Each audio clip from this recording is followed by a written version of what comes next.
하나님 말씀은 에스더 8장 1절에서 2절 말씀입니다. 에스더 8장 1절에서 2절 말씀.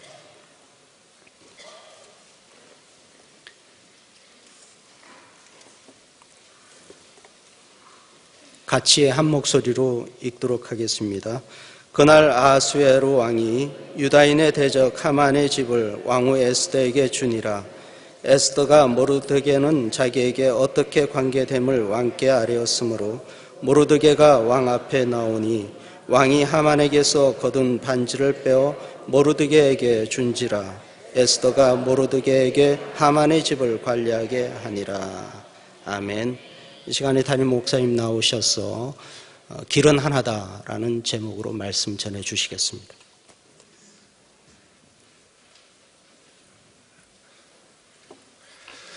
네, 10월의 마지막 수요일입니다. 이제 11월이 시작이 되는데요. 우리 옆에 계신 분, 뒤에 계신 분 인사하겠습니다. 11월에 감사가 넘치시기 바랍니다. 인사해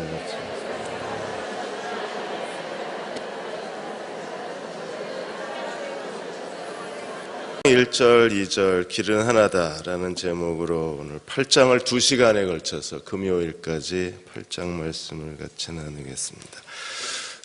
국회에서 정기감사가 끝났습니다. 정기감사가 끝날 때마다 각 정부 각 기관에서 벌어지고 있는 해괴한 일, 비상식적인 일, 그리고 부도덕한 일들이 국민들에게 알려질 때마다 충격을 받습니다. 국책연구기관 한국교육과정평가원에서 파스타를 하는 레스토랑 한 군데에서 무려 8억 원을 썼습니다. 3년 6개월 동안에 거기에 그 레스토랑에만 685회에 가서 직원들이 회식을 했습니다. 직원이 269명인데 3년 6개월 동안에 업무가 900일이면 그 중에 685일을 파스타 레스토랑에 가셔서 식사를 하신 거예요. 어떤 날은 하루에 17번 280만 원을 결제하셨고 어떤 날은 하루 7번 315만 원을 결제를 하셨답니다. 있을 수 있는 일인가요? 국정감사가 아니면 이런 정부 각 기관에서 벌어지고 있는 이런 비상식적 부도덕한 일들이 우리가 국민들이 알 길이 없는 겁니다. 심지어 2억 이상의 그 결제를 한 식당도 2곳이나 넘는다 그랬습니다. 교육평가원에서만. 국정감사는 그래서 필요한 거예요. 우리가 하나님 앞에서 우리의 믿음이 어느 날 우리도 모든 사람들이 다 국정감사 기간이 있습니다. 그래서 우리는 하나님의 심판을 준비하는 사람들이 되어야 해요. 사도행전 24장 24절 25절에 보시면 바울이 그 벨릭스 앞에서 복음에 대해서 설명을 하는데 복음을 크게 3가지로 설명을 합니다. 의와 절제와 장차올 심판에 대해서 강론을 했다고 했어요. 그리스도인들은 의와 절제에 대해서, 의와 성화에 대해서만 관심을 갖지 장차올 심판에 대한 두려움이 없어요. 우리가 오늘 하루하루 사는 게 어느 날 다 국정감사가 되는 겁니다. 내가 지금까지 살아온 모든 날들이, 그리고 앞으로 살아갈 날들이 장차 하나님의 보좌 앞에서 하나님의 심판의 대상이 된다는 걸 두려워해야 돼요. 그래서 하나님이 어떻게 우리를 심판하시는가? 성경 몇 구절만 봐도 하나님의 심판의 기준이 이미 성경에 분명하게 나와 있어요. 마태복음 5장 22절에 내가 너희에게 이르노니 형제에게 노하는 자마다 심판을 받게 되고, 어머니 여러분 어떻게 하십니까? 자식들에게 그동안 해오신 일들을 기억하셔야 될 거예요. 노하는 자마다 심판을 받게 되고 형제에게 나가라 하는 자, 바보라고 하는 자마다 공회에 잡혀가게 되고 이 미련한 놈이라고 하는 자마다 지옥불에 들어가신답니다. 남편에 대해서 몇 번이나 그러셨나요?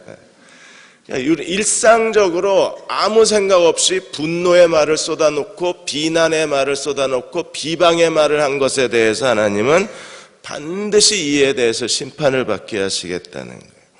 마태복음 12장 36절 37절에서 내가 너에게 이르노니 사람이 무슨 무익한 말을 하든지 심판날에 이에 대하여 신문을 받으리라. 우리가 내뱉은 모든 말에 대해서 하나님이 심판날에 이게 왜 그때 그 말 했냐? 너는 왜 그 말을 했냐고 하나님이 다 신문을 하신다는 겁니다. 그리고 내 말로 의롭다함을 받고 내 말로 정죄함을 받는다고 했어요. 하나님의 심판이 우리가 죽은 다음에 먼 미래에 이루어질 일이기도 하지만, 그러나 때로는 하나님의 심판이 오늘 우리가 사는 시대에 또 우리 곁에서 하나님의 심판과 하나님의 치리와 징계를 경험할 때가 있어요. 하나님의 징계를 경험하는 것도 축복 중에 하나입니다. 왜냐하면 하나님 내버려 두시면 그게 이미 버림받은 거잖아요. 어느 한 목사님이 주일 사역 다 마치고 이제 저녁에 목양실에서 좀 쉬고 있는데 전화가 왔어요. 전화가 올 시간이 아닌데 교회로 전화가 온 겁니다. 그래서 전화를 받아봤더니 그날 교회 예배에 오지 않아서 그렇지 않아도 걱정을 하고 있었는데 그 집사님이 교통사고가 나서 지금 병원에 중환자실에 있다는 겁니다. 그래서 서둘러 중환자실을 찾아가서 면회가 안 되는 걸 사정을 해서 면회를 했어요. 그랬더니 얼굴을 다 붕대로 동여맸는데 눈만 한짝 나와 있고 얼굴을 다 동여맸는데 일단 겉으로 보기에도 많이 다친 것처럼 보였습니다. 간신히 이제 떠든거리고 말은 하는 거예요. 그래서 어떻게 된 거냐, 목사님이 붙잡고 기도를 해주고 난 다음에 무슨 일이 있었냐 그랬더니 한참 말을 못하다가 이 집사님이 겨우 한다는 말이, 목사님 괜찮습니다. 하나님이 저를 그래도 오래 참아주신 겁니다. 더 이상 무슨 말이 필요가 없었어요. 하나님이 저를 오래 참아주신 겁니다. 그래서 그냥 손잡고 그렇게 생각해 주니 고맙다 그러고 다시 기도해 주고 나오셨다고 했습니다. 하나님이 나를 오래 참아주셨다. 그걸 느낀다는 것 자체가 그분은 이미 하나님의 마음을 가지고 있는 거잖아요. 그리고 하나님과 마음이 이어져 있는 사람이고. 고린도후서 5장 17절에 바울은 이렇게 말했습니다. 이는 우리가 다 그리스도의 심판대 앞에 나타나게 되어 각각 선악간에 그 몸으로 행한 것을 따라 받으려 함이라. 우리가 다 하나님 앞에 심판대에 서는데 그날 해야 될 일이 뭐예요? 우리가 행한 모든 것을 그날 우리의 행위대로 하나님께 받기 위해서 심판대 앞에 설 거라고 했습니다. 야고보 2장 12절에 너희는 자유의 율법대로 심판받을 자처럼 말하기도 하고 행동하기도 하라. 심판을 두려워해야 되는데 오늘 그리스도인들이 심판에 대한 두려움이 없어요. 지금 내가 한 모든 행위가 장차 하나님 앞에 가서 이게 다 평가받고 국정감사받고 이거에 대해서 변명을 해야 된다는 사실을 기억을 못하는 거예요. 그래서 오늘 그냥 기분 내키는 대로 다 말하고 또 우리가 이것저것 다 하나님의 심판을 두려워하지 않고 행동하게 되는데 심판에 대한 두려움이 우리에게 필요해요. 오늘 아침에 뉴스 미션에서 기사가 하나 떠서 봤습니다. 그랬더니 12월에 대한민국에서 전쟁이 난다고. 그래서 이 여전도사님인 것 같은데 이분이 한국에 와서 전쟁 난다, 뭐 천국과 지옥을 1000번이나 왔다 갔다 했다. 1000번씩 뭐하러 왔다 갔다 하셨지? 1000번을 다녀도 너무 넓어서 구경을 다 못하셨나 봐요. 여러분, 우리가 천국 갔다 지옥 갔다 그러는데 거기 실제로 간 사람은 없어요. 다 환상을 보는 거죠. 그러니까 한국 사람이 천국 가면요, 다 뭐 수염 허연 할아버지가 도포 입고 내가 네 예수다 이러고 미국 사람이 환상을 보면요, 파라다이스의 남태평양 같이 그 열대우림의 파란 그 하늘 같은 바다가 펼쳐져 있고. 왜요? 각각 자기 문화에 따라서 천국의 환상을 보기 때문에 이게 달라요. 그리고 1000번씩 갔다 와야 될 이유가 뭐 있을까요? 그리고 12월에 전쟁이 난다고 예언을, 사람이 한국 교인들은 특히나 뭐 예언을 했다, 환상을 봤다 이러면 그냥 확 쏠림 현상이 일어나서 그 여전도사님의 그 간증을 듣고 어떤 분들은 벌써 짐 싸서 해외로 날아가셨대요. 저는 그 기사를 읽으면서 야, 이 사람 나중에 하나님 앞에 가서 어떻게 하려고 그러지? 두려운 생각이 들었어요. 그러니까 미국에 있는 애들이 요즘 심심치 않게 와요. 한국에 뭐 데이빗 모라 그래가지고 와가지고 종말 가지고 한바탕 시끌시끌하더니 요즘 가라앉았더니 이제 또 여자 전도사님이 오셔서 12월 전쟁에서 그것도 땅굴 타고 들어온답니다. 여러분 이게 한 20년 전에는 이런 얘기를 해도 먹혀 들어갔어요. 왜? 그때는 그렇게 과학이 발달하지 않았으니까. 지금은요. 아프리카 인공위성에서 아프리카를 이렇게 보면 아프리카 대륙 밑에 거대한 물구덩이 있다는 것까지도 위성으로 찾아냅니다. 그러니까 땅 밑이 보이는 거예요. 만일에 미국의 위성이 한국을 이렇게 들여다봤으면 땅굴이 있었으면 벌써 다 찾아냈어요. 근데 그 땅굴이 많다 이런 뭐 TV 동영상 이런 예언자들의 12월 전쟁 예언설 이런 거에 너무 우리가 쉽게 미혹을 당해요. 물론 그런 일이 없어야 되겠지만 그게 만일에 진짜 예언이면 어떡하냐고 말씀하시는 분도 계시겠는데 그러면 한국에 그래도 하나님이 쓰시는 목사들이 있고 또 하나님께 성실한 신실한 분들이 계신데 그분들에게도 동시대에 같이 동일한 예언이 갔겠죠. 근데 이렇게 어느 날 갑자기 와서 이렇게 한국 교회를 흔들어 놓는 것은 좀 의심스럽다는 거예요. 그러니까 그런 일에 우리들이 영적 분별력을 가지고 기사를 읽으면서 직감적으로 오잖아요. 거짓말이구나 하는 게.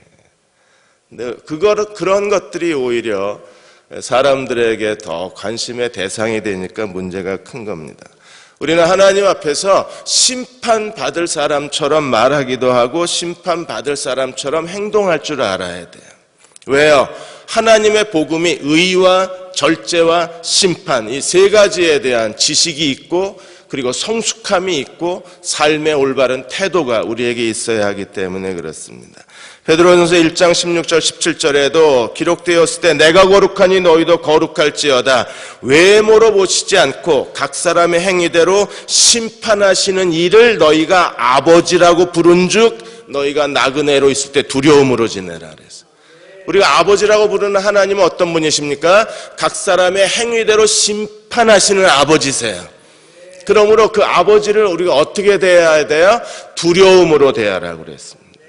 우리가 오늘 하루 하나님 앞에서 모든 것이 마지막 날 하나님께 가서 심판받을 사람처럼 두려움을 가지고 말하기도 하고 행동할 줄 아는 그리스도의 종들이 되어야만 합니다. 도널드 크림프턴이 물통과 국자 이론에 대한 책을 하나 썼습니다. 모든 사람이 다 물통이 하나 있고 국자를 하나씩 갖고 있는 거예요. 만일에 내가 다른 사람을 비난하면 다른 사람의 물통에서 국자로 물을 퍼내는 거예요.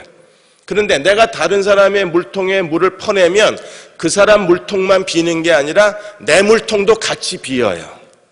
예를 들어서 여러분의 자녀가 성적이 별로 좋지가 않습니다. 그러면 성적표 들고 왔는데 성적이 떨어졌어요. 만일에 엄마가 이 아이를 보고서 도대체 너는 장차 커서 뭐가 되려고 그러냐 이렇게 소리를 지르고 이 아이들이 분노하면 자녀의 물통을 내가 퍼내는 거예요. 그런데 자녀의 물통만 퍼내는 게 아니라 동시에 아이를 비난하면서 내 물통도 퍼지는 거예요. 그리스도인의 삶에 있어서 우리가 다른 사람에 대해서 부정적으로 말하고 상대방을 비난하고 상대방을 깎아내리고 함부로 말하면 그 사람의 물통만 비는 게 아니라 내 물통도 같이 비어지는 거예요. 근데 다른 사람의 물통을 채워주면 긍정적으로 말하고 감사의 말을 하고 사랑과 존경의 말을 해주면 내 물통도 같이 채워지는 겁니다.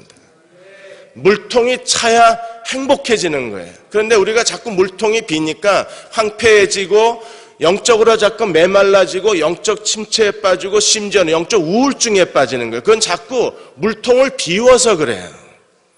우리가 옆 사람들의 우리가 인간관계 속에서 가까이 있는 사람들일수록 예의를 갖추고 그리고 말을 신중하게 하고 그리고 모든 예를 다해서 상대방에 대해서 품위 있게 말하고 그리고 하나님 나라의 관점에서 사람들이 마음에 듣고 싶어하는 말들을 우리가 채워주면 그 사람만 채워주는 게 아니라 우리도 채워지는 거예요. 한번 우리가 실험적으로 옆 사람하고 한번 해보겠습니다. 제가 만나는 사람 중에 당신이 최고입니다 하고 한번 얘기해 보겠습니다.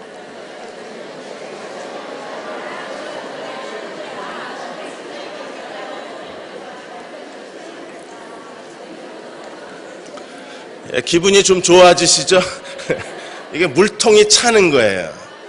그러니까 상대방을 물통을 채운 것만큼 내 물통도 차는 거예요. 너를 기쁘게 하면 내 마음도 기뻐지는 거고, 너를 하나님 주시는 사랑으로 우리가 서로를 섬겨주면, 다른 사람의 발을 씻어주면 동시에 내 발도 씻어지는 거예요. 만일에 우리가 너무나 함부로 말하고 아무렇게나 말하면 우리가 걱정스러운 거예요. 저 사람 나중에 어떻게 되려고 그러지? 장차올 하나님의 심판에 대한 두려움도 있지만 우리가 오늘 하나님의 심판도 두려운 거예요. 오늘 8장에서 하나님의 주권에 대해서 그 현장을 생생하게 보여주셨는데, 모르드게와 하만, 에스더를 보면서 우리가 마음에 내리는 결론이 뭐냐면 길은 하나밖에 없다는 거예요. 어떤 길이요? 주님 자신이 나는 길이요 진리요 생명이라고 했기 때문에 주님을 따라가고 주님만 의지하고 주님과 동행하는 길 외에 그 어떤 길도 우리에게 있어서는 안 돼요. 주님이 우리에게 가르쳐 주신 길이 무엇입니까? 하나님의 주권과 소유권을 인정하고 주님과 함께 걸어갈 수 있는, 주님과 동행하는 사람들만이 하나님이 기뻐하시는 길을 걸어가는 사람들이에요. 에스더와 모르드게가 오직 주님과 함께 동행했을 때 하나님이 어떤 것을 주셨습니까? 하나님이 악인의 가진 모든 걸 빼앗아서 에스더와 모르드게에게 하나님이 빼앗아 돌려주셨어요. 이게 하나님의 주권입니다. 하나님 모든 걸 다 갖고 계신 분이시고 하나님은 자기가 원하는 자들에게 이것을 주시기 때문에 우리가 하나님께 신실해야 될 이유가 여기에 있는 거예요. 역대상 29장 11절에서 14절까지 보시면 부와 귀가, 부귀와 존귀, 부요함과 존귀함이 하나님께 있고, 그리고 모든 자를 크게 하시고 강하게 하심이 주의 손에 있다고 그랬어요. 그럼 사람이 궁극적으로 하나님께 원하는 게 이거 아닌가요? 모든 사람이 자기 내면에 그 마음속에 솔직하게 하나님이 주시는 부요함과 하나님이 주신 존귀함과, 그리고 하나님께서 나는 이렇게 살았지만 내 아들 딸들만큼은 하나님이 크게 하시고 강하게 해주시기를 우리 마음에 소망하지 않나요? 근데 그게 어디 있다고요? 주님께 있다는 거예요. 주님께는 주의 손에 권세와 능력이 있고 강한 자를 강하게 하시고 사람을 크게 하시는 것도 주님의 손에 있다 그랬어요. 주님의 손에 있음을 믿으십니까? 이건 주님의 거예요. 부요도 존귀도 주의 것이고 능력과 권세도 주의 손에 있고 모든 사람을 크게 하시고 강하게 하시는 것도 주님의 손에 있다는 거예요. 그럼 우리가 어떻게 해야 합니까? 주님의 주권 아래 복종하고 살아야 되는 거예요. 하나님께서는 악한 자의 것을 빼앗으셔서 하나님의 사람에게 이걸 되돌려 주신 예가 많이 있습니다. 창세기에 보시면 창세기 31장 41절 42절에 하나님이 야곱에게 복을 주셨는데 누구 걸 빼앗아 주셨어요? 라반 거. 야곱이 이렇게 고백합니다. 외삼촌의 두 딸을 위하여 14년, 외삼촌의 양떼를 위하여 6년 외삼촌에게 봉사하였거니와 그동안에 20년 동안에 외삼촌이 야곱과의 계약을 품삯을 10번이나 마음을 바꿨습니다. 10번이나 번역하셨으나 우리 아버지 하나님 아브라함의 하나님 이삭의 경외하는 이가 나와 함께 계시지 않았더라면 외삼촌이 나를 빈손으로 돌려보냈었을 겁니다. 그러나 하나님이 어떻게 하셨어요? 나의 고난과 내 손의 수고를 감찰하시고 외삼촌 것을 빼앗아 내게 주셨나이다. 하나님이 악한 자가 자랑하는 것을 하나님이 빼앗으셔서 누구에게 주세요? 하나님께 신실한 자에게 주시는 거예요. 사울과 다윗도 마찬가지잖아요. 사무엘하 12장 7절 9절에 보시면 하나님이 다윗에게 이렇게 말씀하셨습니다. 내가 너로 이스라엘 왕을 삼기 위하여 내게 기름을 붓고 너를 사울의 손에서 구원하고 내 주인의 집을 내게 주고. 하나님이 사울을 이미 오래전에 버리셨어요. 그리고 다윗은 하나님 마음에 합한 사람입니다. 하나님이 어떻게 하셨어요? 사울의 집을 다윗에게 주고 내 주인의 처들을 내 품에 주고 이스라엘과 유다 족속을 내게 맡기고 만일 그것이 부족하였으면 내가 내게 이것저것을 더 주었을 거다. 사울이 가진 모든 걸 하나님이 누구에게 주셨어요? 다윗에게. 이게 하나님의 주권과 하나님의 소유권에 대한 것. 부부관계도 마찬가지입니다. 우리가 서로 주고받는 관계여야지 거기에 진정한 부부의 사랑이 있고 진정한 만족이 있는 거예요. 에머슨 에거리치 박사가 20년 넘게 부부 상담을 했는데 부부 상담을 해도 이 부부들이 해결이 되지가 않는 겁니다. 잠깐 해결이 된 것 같아도 여전히 아내는 남편에게 사랑을 원하고 남편은 아내를 사랑할 줄 몰라서 힘들어하고 이런 부부관계가 악순환이 되는 거예요. 그러다가 메거리치 박사가 1988년에 에베소서를 묵상하다가 크게 깨달음을 얻습니다. 에베소 5장 33절에 하나님께서 이미 오래전에 그 비결을 거기에 기록해 놓으신 거예요. 너희가 각각 자기 아내 사랑하기를 자기같이 하고 아내도 남편을 존경하라. 그러니까 남편이 아내를 사랑하는데 아가페적으로 무조건적으로 사랑해야 되는데 남편의 사랑을 이끌어내는 아내의 비결이 뭐냐면 무조건적으로 남편을 존경하라는 겁니다. 그때부터 메거리치 박사가 아내들에게 그거 비결을 가르쳐 준 거예요. 사랑과 존경의 비결을 가르쳐 준 겁니다. 아내에게 묻습니다. 남편에게 마음 다해서 사랑받고 싶으냐? 그렇다. 정말 남편의 사랑이 간절하냐? 그렇다. 연애 때 느꼈던 그 사랑을 다시 회복하고 싶냐? 그렇다. 그러면 무조건 남편을 존경해라. 그러면 아내로부터 마음을 다해 존경을 받은 남편들은 그때부터 사랑에 대한 부담감을 느끼게 되고 내가 어떻게 내 아내를 사랑해야 되는가를 고민하기 시작하고 아내가 그토록 간절히 원하는 그 사랑을 남편으로부터 받을 수 있다는 거예요. 그래서 1989년도부터 이분이 그 부부 클리닉을 만들어 놓으시고 이 에머슨 박사 부부가 이걸 실험해 봤습니다. 어떤 모양으로든지 그 남편에게 맞는 존경의 방식으로 남편을 존경하는 걸 표현하기 시작을 한 거예요. 놀라운 일이 일어났습니다. 그 남자들이 마치 옆집 아줌마처럼 자기 아내를 쳐다보다가 갑자기 아내에 대한 사랑이 남편의 가슴에서 터져나오기를 시작을 한 거예요. 사랑도 존경과 서로 주고받으니까 오랫동안 부부 사이에 냉각되고 메말랐던 관계도 다시 되살아나기를 시작을 하는 거예요. 그러니까 하나님 말씀대로 순종하면 우리가 잃어버렸던 부부 사랑도 되찾을 수 있어요. 아내 여러분, 오늘부터 집에 가서 이 인간을 어떻게 내가 존경해야 되나 한번 고민을 하시고 정말 남편 존경하는 거를 실천해 보세요. 그리고 남편이 어떻게 변화되는가를 보십시오. 하나님 말씀하셨기 때문에 하나님 말씀대로 순종하면 하나님께서 일하기 시작하시는 거예요. 사울은 하나님의 불순종하고 하나님께 버림받았습니다. 다윗은 하나님께 순종하고 하나님 마음에 합한 사람이었어요. 당연히 하나님은 다 뺏어서 다윗에게 주시는 거예요. 말씀대로 순종하는 사람하고 말씀을 버린 자가 어떤 결과를 보여주는지를 하나님의 사울과 다윗으로 증명해 주신 거잖아요. 우리가 부부 사이에도 한번 하나님 말씀대로 순종해 봅시다. 그리고 하나님이 어떻게 우리 부부를 축복하시는가를 한번 온몸으로 경험해 봅시다. 그리고 자녀들에게 그 모습을 보여준다면 이보다 더 큰 선물이 어디 있겠어요? 이 노인네들이 나 늙을수록 주책이야 이런 소리가 나와야 돼. 애들이 볼 때 우리 부모는 주책이라고. 왜? 그렇게 다정하고 시간이 지날수록 그렇게 서로 소중히 여겨주고 시간이 지날수록 20대 연인보다 더 뜨겁게 서로를 사랑한다면 이게 얼마나 큰 복이겠어요. 그리고 자녀들의 마음속에 부모에 대한 자랑스러움이 생기는 거잖아요. 침례 요한과 예수님의 관계도 요한복음 3장 26절, 27절, 30절에 보시면 많은 그 침례 요한의 제자들이 예수께 와서 많은 사람들이 다 지금 요한을 떠나서 누구에게로 가요? 예수님에게로 갑니다. 그러자 침례 요한이 어떻게 대답하고 있습니까? 만일 하늘에서 주신 바 아니면 사람이 아무것도 받을 수 없느니라. 그는 흥해야 되겠고 나는 쇠하여야 되리라.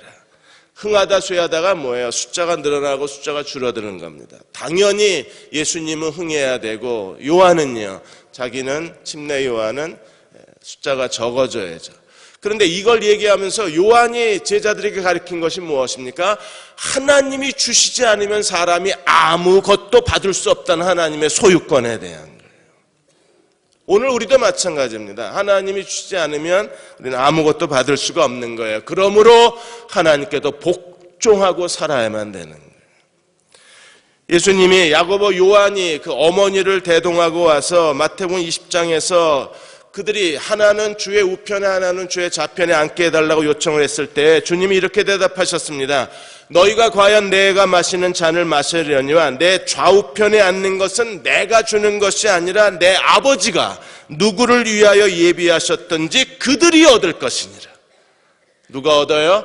하나님이 주시고자 작정한 사람이 얻는 거예요. 제자들은 이 야고보, 요한의 요청에 대해서 분노하셨지만 결국에 하나님께서는 그들이 요구한 것을 그들이 원하는 방식이 아니라 하나님이 원하시는 방식으로 허락해 주셨다고 했습니다. 어떻게 주셨나요? 최초의 순교자, 최후의 순교자로 하나님께서 그들이 원하는 것을 하나님 나라 방식으로 갚아주신 거예요. 우리가 하나님께서 오늘 8장에서 뒤바뀐 운명입니다. 하만에게 주었던 모든 것을 하나님이 전부 모르드게에게 주고 계신 거예요. 하만이 하나님을 대적함으로 그는 하나님을 대적하다가 모든 걸 다 잃어버렸고, 모르드게는 끝까지 하나님의 주권에 복종하다가 하만이 가진 모든 것들을 하나님이 하나씩 하나씩 모르드게에게 다 되돌려 주셨어요. 진정한 소유자는 누구십니까? 하나님이시기 때문에 하나님은 자기가 주고자 작정한 자에게 모든 걸 주실 수 있는 하나님이신 거예요.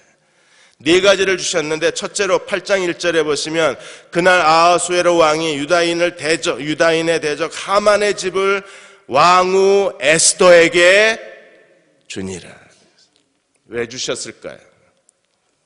요세푸스는 말하기를 아마도 왕이 생각할 때에 하만의 음모 때문에 에스더가 육체적으로 정신적으로 큰 피해를 보았을 것으로 추정을 하고 그 정신적 고통에 대한 보상으로 주었다 그랬습니다. 그러나 그 뒤에는요, 하나님의 더 큰 주권을 우리들에게 생생하게 보여주는 거예요.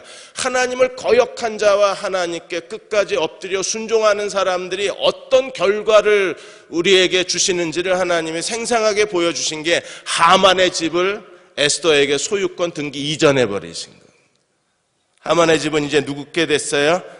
에스더 것이 됐어요. 잠언 13장 22절에 보면 재미있는 표현이 있습니다. 악인의 모든 재물은 의인의 것이래요. 언제든지 하나님이 원하시면 악인의 모든 재물을 빼앗아서 하나님의 백성들에게 주실 수 있다는 걸 잠언에서 말하고 있는 겁니다. 그래서 모든 하만의 재산이 이제 누구께 됐습니까? 에스더 것이 된 거예요. 그 다음에 두 번째로 명예에 대해서 에스더가 모르드게를 왕에게 소개를 합니다. 8장 1절에 보면 에스더가 모르드게가 자기에게 어떻게 관계됨을 왕에게 아뢰었으므로 이제 모르드게가 정식으로 왕 앞에 소개가 되는 거예요. 그러자 어떤 일이 벌어졌습니까? 2절에 보시면 왕이 하만에게 거둔 반지를 빼어 모르드게에게 준지라 에스더가 모르드게에게 하만의 집을 관리하게 한지라. 이 하만에게 주었던 왕의 반지는요, 하만이 아하수에로 왕 뒤에 2인자라는 걸 우리에게 보여주는데, 그 2인자라고 하는 반지를, 지금 이 권세의 반지를 누구에게 끼워줬어요? 모르드게에게. 하나님이 다 뺏어서 전부 에스더하고 모르드게에게 주시는 거예요. 그리고 15절에 보시면 모르드게가 어떤 옷을 입었는가를 설명하고 있는 겁니다. 모르드게가 푸르고 흰 조복을 입고 큰 금관을 쓰고 자색 가는 배 겉옷을 입고 왕 앞에서 나오니 수산성이 즐거이 부르며 기뻐하고 유다인에게는 영광과 즐거움과 기쁨과 존귀함이 가득하더라. 하나님이 모르드게를 지극히 높이셔서 가장 존귀한 자로 만들어 놓으신 거예요. 사랑하는 여러분, 우리가 끝까지 하나님을 의지하고 하나님께 복종하고 하나님을 기쁘시게 섬겨야 될 이유가 여기 있어요. 아무리 우리가 그걸 가지려고 애쓰고 발버둥 치고 악한 방법으로, 인간적 방법으로 뭔가를 더 얻으려고 남들을 짓밟고 남들보다 빨리 가기 위해서 여러 가지 거짓과 속임을 베풀어도 그게 자기께 되는 게 아니에요. 악인의 꾀에 자기가 빠지는 거예요. 결국 하나님을 의지하는 사람에게 하나님께서는 다 뺏어서서 얼마든지 우리에게 되돌려 주실 수 있는 하나님이심을 우리가 믿고 두려움으로 하나님을 섬겨야 됩니다. 최근에 아파트 경비원이 분신하다가 그분이 전신 화상을 입고 병원에 입원한 기사가 두세 번 떴습니다. 아파트 경비원들이 그 아파트 입주민들에게 인간 이하 대접을 받고 있는 거예요. 경비원들을 이제 몇몇 기자들이 취재해서 인터뷰 기사를 실었는데 그야말로 아파트 입주민 중에 자기네들은 하층민 사람이라는 거예요. 여러 가지 경비일 뿐 아니라 택배, 낙엽 청소, 주차 관리, 주말에 가장 많은 일이 이제 주차 관리라고 그럽니다. 차를 다 맡겨놓고 이중 주차를 해놓으니까 그걸 옮겨야 되는데 젊은 애들이 이제 막 30대 이런 애들이 막 그 나이 드신 60 넘은 70대 다 되신 그분들한테 그냥 반말하고 폭언을 퍼붓고 삿대질을 하고 이게 너무 자존심에 상처를 받으시는 거예요. 그러니까 사람을 이렇게 함부로 대하고 경비라는 이유 때문에 그냥 차 빨리 안 빼, 이 노인네 이렇게 느려 터져가지고 뭘 해먹겠냐고 막 소리를 지른대요. 그러니까 어느 경비원 한 분이 그게 너무 분노가 생긴 겁니다. 막 폭언에다가 막 뺨을 때리니까 결국에 그걸 못 참고서 이분이 다시는 이런 일이 없었으면 좋겠다 하시고 분신하신 거잖아요. 여러분 제발 그러지 마십시오.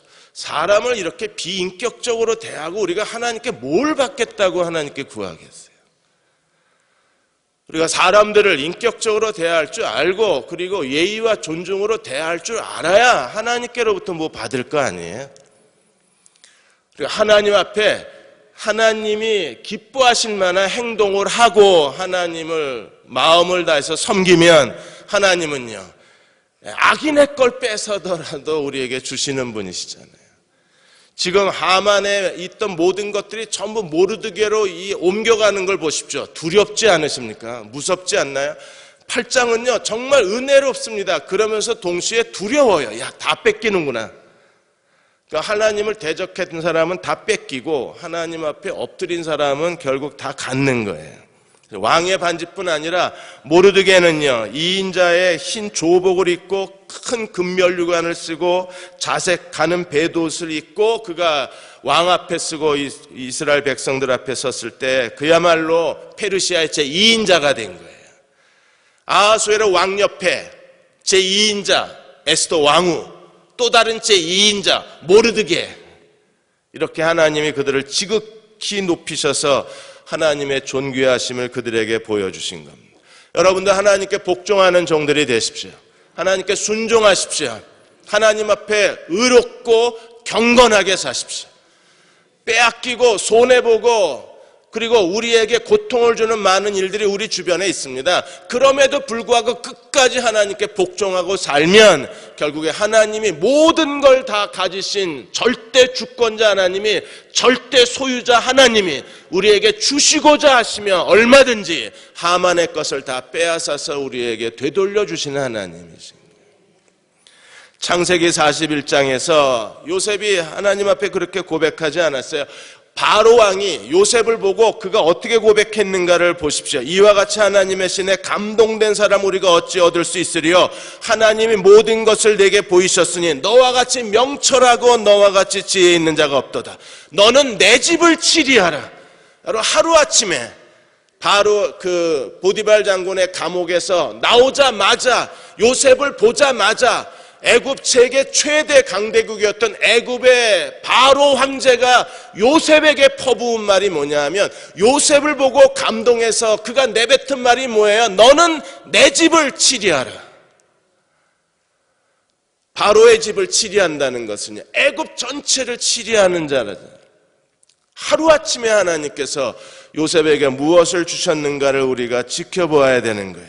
내 백성이 다 내 명령에 복종하리라. 나는 너보다 높음이 보호자뿐이라. 내가 너로 애굽 온 땅을 총리하게 하노라 하고 자기의 인장 반지를 빼어 요셉의 손에 끼우고 그에게 세마포 옷을 입히고 금사슬을 목에 걸고 자기가 타는 왕의 수레에 그를 태우며 무리가 그 앞에 소리 지르기를 엎드려라. 감옥의 죄수가 한순간에 왕의 반지, 왕의 옷, 왕의 수레를 타고 왕의 목걸이를 목에 걸고 모든 백성이 요셉 앞에 엎드리는 그 장면을 생각해 보십시오. 우리가 하나님께 끝까지 순종하고 하나님을 의지하고 사는 믿음에 있어서 순수한 사람들이 되고, 그리고 하나님을 경외할 줄 알고 의롭고 경건하고 진실하게 하나님을 섬길 줄만 안다면 하나님이 어느 날 모르드게에게 행하신 것처럼, 요셉에게 행하신 것처럼, 에스더에게 행하신 것처럼 하나님은 우리에게 동일한 은혜, 더 큰 축복을 허락해 주신 하나님이심을 기억해야만 합니다. 노벨 경제학상을 수상한 데니얼 커드만 교수가 재미있는 실험을 하나 했습니다. 성공한 사람들에 대한 조사를 한 거예요. 그래서 성공한 사람들의 결정적 요소가 뭔가를 봤습니다. 결정적 요소는 지능이나 학벌이나 외모가 아니었어요. 우리 지휘자님은 딱 보면 음악가요 교수 티가 나시잖아요. 저는 사람들이 절 보면 잘 못 찾아요. 사업하시나요? 뭐 이런 사람도 있고, 경찰이세요? 뭐 이런 사람도 있고. 이 얼굴에 경찰이 딱 맞죠. 그런 외모나 지능이나 학벌이 아니었어요. 성공한 사람들에게 공통적으로 있는 게 뭐냐면, 키드먼 교수는 매력이라고 그랬습니다. 매력 있는 사람이 결국에 성공하더래요. 여러분, 그리스도인의 매력이 어디 있어요? 우리의 매력은 어디 있습니까? 하나님을 진실히 섬기고 성실함으로 섬기는 게, 그게 매력이에요. 결국에 하나님을 진실히 섬기는, 누가 뭐라 그래도 하나님이 오늘 내게 하라고 주신 일, 하나님의 말씀과 하나님의 명령과 하나님의 인도하심에 철저하게 순종하고 하나님 앞에 경건하게 사는 사람들, 그들이 영적 매력이 넘치는 사람들이고, 에스더처럼, 모르드게처럼 그 겸손함과 아름다움과 그 하나님 앞에 의로움이 사람들에게 증거된 사람들이 결국 하나님께서 주실 수 있는 데까지 주시는 거예요. 이제 마지막으로 하만의 조서만 남았어요. 하만의 집, 하만의 반지, 하만이 입었던 제2인자의 모든 것들이 전부 다 모르드게에게 옮겨갔습니다. 그리고 그 하만의 집은 에스더에게 주었고, 에스더는 다시 관리인으로 모르드게에게 준 거예요. 당연히 에스더는요, 자기가 가진 전부를 모르드게에게 주고 싶지 않았겠어요. 이제 조서 문제만 남았습니다. 8장 3절에 보시면 에스더는 이 조서까지도 바꿔요. 8장 3절에 에스더가 다시 왕 앞에서 말씀하며 왕의 발 아래 엎드려 아각 사람 하만이 유다인을 해하려 한 악한 꾀를 제거하시기를 울며 구하니, 에스더의 눈물입니다. 아름다운 여자가 울면요, 모든 남자들이 다 설레는 거예요. 그래서 두 번째로 다시 왕의 지팡이를 내어밉니다. 4절에 보시면 왕이 에스더를 향하여 금귀, 작은 지팡이입니다. 금 지팡이를 내민지라 에스더가 일어나서 왕 앞에 서서 5절에 왕이 만일 즐거워하시며, 철저하게 누구를 먼저 충족시켜줘요?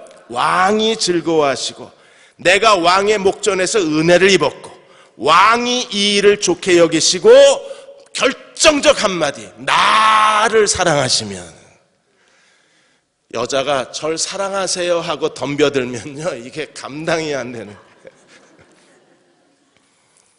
날 사랑하냐고 그러고 뭘 달라고 그러는데 거절할 수 있나요? 그러니까 에스더가 굉장히 지혜로운 여자입니다. 왕이 즐거워하시고 왕의 목전에 은혜를 입었고 왕이 이 일을 좋게 여기시고 왕이 나를 사랑하시면 누가 거절하겠어요? 당연히 왕은요, 에스더를 사랑하니까, 그러면 이걸 자기가 즐거워하지 않아도 지금 벌써 즐거워졌어요. 그리고 이걸 원하지 않아도 왕은 벌써 이 말이 끝나는 순간에, 그래, 네 소원이 내 소원이다, 이미 에스더 소원이 왕의 소원이 돼버렸어요. 이 말 한마디에. 에스더의 요청이 뭡니까? 5절 하반절에 보시면 함무다다의 아들 하만이 왕의 각 지방에 있는 유다인을 진멸하려고 꾀하고 쓴 조서를 철회하소서. 그리고 결정적으로 또 이렇게 말합니다. 6절 같이 한번 읽어볼까요? 내가 어찌 내 민족이 화당함을 참아보며 내 친척의 멸망함을 참아 내가 보리이까. 난 절대로 이건 볼 수가 없습니다. 그러니까 지금 유대인이 불쌍해서가 아니라 지금 아하수에로 왕은 에스더 때문에 이 조서를 바꾸는 거예요. 그래서 하만의 조서를 에스더가 바꿔버립니다. 완전히 다 바뀌는 거예요. 하만에 가진 집도 재산이 등기 이전됐고, 하만의 반지도 모르드게가 차고, 하만의 지위도 모르드게가 하고, 하만이 쓴 조서도 이제 모르드게가 바꿉니다. 그래서 7절에 아하수에로 왕이 왕후 에스더와 유다인 모르드게에 이르되 하만이 유대인을 살해하려 함으로 나무에 매달렸고 내가 그 집을 에스더에게 주었으니, 8절 너희는 왕의 명의로 유대인에게 조서를 뜻대로 쓰고 왕의 반지로 인을 칠지어다. 왕의 이름으로 쓰고 왕의 반지로 인친 조서는 누구든지 철회할 수 없음이니이다. 내가 다 줬는데 이제 뭐 아낄 게 뭐 있냐? 그래, 조서 얼마든지 너희가 바꿔라. 그리고 왕의 인으로 인치라는 거예요. 왕의, 하만이 한번 인친 조서는요, 어떤 걸로 바꿀 수 없습니다. 다시 왕의 인친 조서가 아니면 하만의 조서가 없어지질 않는 거예요. 그러자 왕이 허락을 하는 겁니다. 내가 인친 조서, 네가 쓰고 거기에 내 조상 찍어. 그러면 이제 하만의 조서는 없어지고 누구의 조서만 남아요? 모르드게의 조서만 남는 거예요. 이렇게 해서 하나님은 다 뺏어서 버리고 누구의 걸로 다 대체하셨어요? 모르드게의 걸로 다 대처를 하신 거예요. 사랑하는 여러분, 그러므로 하나님께 신실하십시오. 지금 당장 눈앞에 아무것도 보이지 않아도 여전히 하나님은 우리의 각 사람의 행위를 다 보고 계신 하나님이세요. 안 보고 계신 것 같지만 다 보고 계시고, 하나님은 어떤 분이십니까? 각 사람의 행위대로 갚아주시는 하나님이세요. 그래서 12월 13일 날 유대인을 전멸하려고 계획한 하만이 유대인을 제거한 날이 어떤 날로 바뀌었어요? 동일한 12월 13일이 유대인이 대적을 제거하는 날로 하나님이 바꾸어 버리신 거예요. 그리고 하만은요, 1월 13일 날 조서를 1월 13일 날 조서를 선포했는데, 지금 모르드게는 3월 23일 날 이 조서를 선포하고 있는 겁니다. 하나님이 어떻게 모르드게와 에스더의 기도를 들으시고 이스라엘을 구원하시고, 하나님이 어떻게 하나님의 주권, 하나님의 심판의 주권, 심판의 소유권이 어떻게 역사하고 있는가를 보여준 거예요. 하만은 다 뺏겼고 모르드게는 하만의 것을 다 얻은 거예요. 그러므로 하나님께 신실한 종들이 되시면 하나님이요, 우리에게 주시고자 원하신 거, 지금까지 우리가 하나님을 섬기면서 잃어버린 거, 손해본 거, 빼앗긴 거, 하나님이 얼마든지 하나님이 원하시면 다 돌려주실 수 있어요. 왜? 하나님은 심판의 소유권을 갖고 계신 분이시기 때문에. 웰치라는 그 포도주 병 다 보셨죠? 거기는 그게 알코올이 없는 포도 주스인데, 미국에 있는 교회들은 그 웰치 포도주를 가지고 성찬을 많이 합니다. 워낙 이 웰치가, 아버지가 치과 의사세요. 그리고 웰치는 그분이 아프리카 선교사로 나가기를 원했어요. 그래서 오랫동안 선교사로 준비를 하고 이제 마지막으로 신체 검사를 받는 겁니다. 선교사 허입이 되고 신체 검사를 받는데 아내가 신체 검사에서 떨어져요. 워낙 연약한 몸이었기 때문에. 그래서 아내 때문에 아프리카를 못 가게 됩니다. 그래서 웰치가 그것 때문에 한동안 방황을 해요. 자기 하나님의 뜻이라고 확신을 했고, 그리고 하나님이 거기를 가기를 원하신다고 분명히 기도 응답도 받았고, 그리고 지금까지 몇 년 동안에 아프리카 간다고 다 준비해 놨는데 아내 때문에 못 가게 된 거예요. 어느 날 기도하는데 하나님의 마음속에 아프리카 못 간다고 네가 선교 못하는 거 아니지 않느냐, 그런 생각을 주신 거예요. 맞아, 아프리카를 못 간다고 내가 선교에 헌신 못하는 게 아니다. 그럼 내가 어떻게 선교할 수 있을까? 그래, 사업해서 돈 벌어서 선교사 돕자. 무슨 사업을 할까 했는데, 아버지가 치과 의사였는데 부업으로 뭘 하셨느냐 하면, 이 당분 때문에 아이들이 치아가 많이 상하니까 설탕을 넣지 않는 포도즙을 아버지가 만들어서 팔고 있었어요. 그걸 아버지에게 달라고 요청을 해서 아버지가 부업으로 하던 걸 웰치가 이걸 사업으로 발전을 시킨 겁니다. 그래서 세계적인 웰치 이 브랜드가 세계적인 브랜드가 된 거예요. 거기서 만든 포도주는요, 진짜 고급 포도 주스입니다. 너무나 부드럽고 달콤합니다. 근데 설탕을 넣지 않은 포도주라 교회에서 성찬용으로 많이 쓰는 거예요. 웰치가 처음에는요, 모든 사업의 절반을 선교사로 보냈어요. 선교비로. 그래서 여러분들이 이왕 포도 주스 드실 거면 웰치를 드세요. 지금 한국에도 많이 나와 있어요. 이게 선교 비전을 가지고 세운 거라, 이게 하나님께서 그분이 선교사로 아프리카를 갔으면 어떤 일을 했을까? 그런데 오히려 하나님의 심판의 소유권이 웰치에게 기름 부으시고 웰치를 축복하시자 웰치는요, 자기가 선교사로 나간 것보다 더 큰 일을 해낸 거예요. 그러니까 웰치를 통해서 선교단체 후원, 선교기관이 설립이 되고 여러 그 아프리카 대륙하고 동남아 대륙에 얼마나 많은 선교의 프로젝트가 완성됐는지 모릅니다. 그러니까 어마어마한 돈을 갖다 쏟아 부은 거예요. 그거는 하나님의 심판의 통치권, 하나님의 심판의 소유권이에요. 하나님이 주시고자 하는 사람에게 주시는 거예요. 오늘 이 하나님 앞에 겸손하게 무릎을 꿇고 하나님 앞에 온 힘을 다해서 하나님을 섬기는 종들이 되시기를 축원합니다. 그래서 하나님이 여러분에게 얼마나 우리에게 더 주실 수 있는가를 삶으로 증명해 보이시고 하나님 나라의 쓰임을 받으셔야 되는 거예요. 여러분, 손양원 목사님은 공산당에게 두 아들을 잃었잖아요. 두 아들을 잃어버리고 나서 그 다음 주일날 손양원 목사님이 교회에다 얼마 감사헌금 했는 줄 아십니까? 10,000원이요. 그 당시에 월급이 얼마인 줄 아세요? 80원이요. 10년치 월급을 하나님께 드렸어요. 왜? 두 아들 순교하게 해주셔서 감사하다고. 여러분, 두 아들이 없어진 게 더 슬프잖아요. 근데 두 아들을 잃은 슬픔보다 하나님이 두 아들을 순교시켜줘서 감사하다고 10년 이상의 월급을 갖다 하나님께 드린 거예요. 그러니까 그분이 존경받을 만한 분이 되신 거예요. 하나님께 드리는데 인색하지 않으니까. 그러니까 결국에 하나님이 그분을 얼마나 존귀케 하셔서 지금도 한국교회에 가장 존경할 만한 분, 그러면 사람들이 제일 먼저 떠오르는 게 손양원 목사님, 그리고 한경진 목사님, 이런 분들의 이름이 떠오르는 거예요.